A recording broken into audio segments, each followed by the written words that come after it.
BBC News at midday. The government has said it's prepared for a range of scenarios as fears grow that the country's largest water company, Thames Water, could be on the brink of collapse.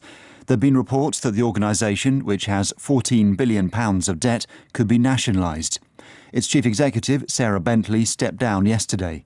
Ministers have declined to comment on the company's situation, but the Work and Pension Secretary, Mel Stride, told Nick Ferrari at breakfast on LBC that the situation was in hand. Ofwat has, as part of its remit, a requirement to look at the resilience of the entire sector and will have been looking at and continue to look very closely at Thames Water. Government as well has contingency arrangements in place to cover any scenario which may play out. And what I'm supremely confident of is whatever the situation is at Thames Water, the water will continue to flow.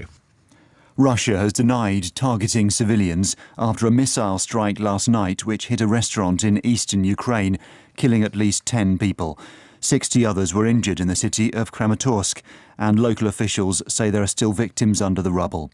President Zelensky said Moscow deserved defeat and must be brought to justice.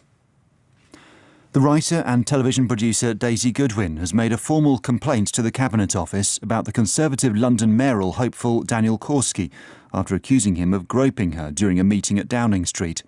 In an article in The Times, Ms Goodwin said that Mr Korski had put his hand on her breast a decade ago. The former No. 10 advisor has said he categorically denies the allegation and has made it clear he welcomes any investigation. During her first broadcast interview on the Today programme this morning, Ms Goodwin said she decided to go public because of Mr Korski's mayoral ambitions. Since I wrote my piece, I have been contacted by other women with some very interesting stories, which clearly I can't talk about for legal reasons, but I feel entirely justified in having written the piece and naming him. But Daniel Korski has previously said that, to the best of his knowledge, he doesn't expect anybody else to come forward and say anything. The Cabinet Office has pointed to comments by Downing Street yesterday that No. 10 was a safe environment for women and it couldn't speak about allegations concerning former staff under previous administrations. The Conservative Party has said it's not investigating the claim. Ofcom has begun an investigation into BT after emergency 999 call services across the UK were hit by a system failure on Sunday. BT, which manages the system, has apologised for what happened.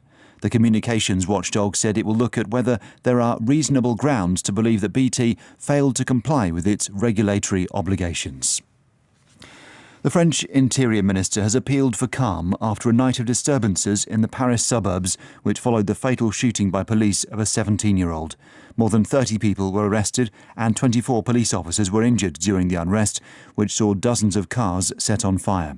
From Paris, Hugh Schofield reports. It was a night of tension and rioting in the western Paris suburb of Nanterre, where the young man, named as Naël, was killed on Tuesday morning. Video posted online shows a yellow vehicle stopped by two police motorcycle riders who were standing by the driver's window, one with his gun drawn. The driver starts to move off, apparently in disregard of police orders, at which point the officer with the gun fires. The original police report on the incident stated that the officers' lives were in danger, but this is not borne out by the video.